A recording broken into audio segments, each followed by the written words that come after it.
So exclusive for Telangana. So ఇది తెలంగాణ ప్రాంతానికి మాత్రమే సంబంధించింది. సో తెలంగాణ ప్రాంతానికి మాత్రమే సంబంధించింది. అండ్ ఇది launched by government of Telangana.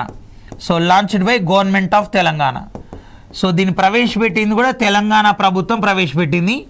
దాన్ని ప్రవేశపెట్టింది ఎవరంటే minister of coal or minister of mines వాళ్ళు ప్రవేశపెట్టారు.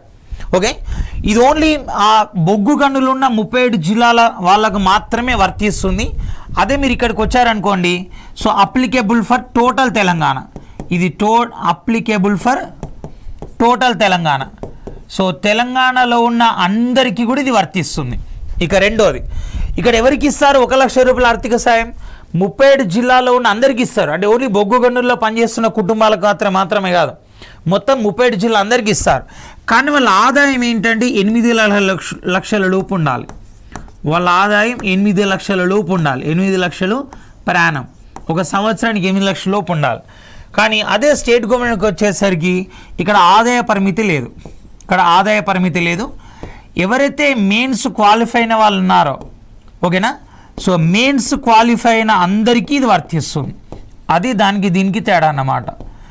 మెయిన్స్ క్వాలిఫై అయిన అందరికీ వర్తిస్తుంది, అందరికీ. సో ఈ స్కీమ్ వర్తిస్తుంది. సో అది దానికి దీనికి డిఫరెన్స్.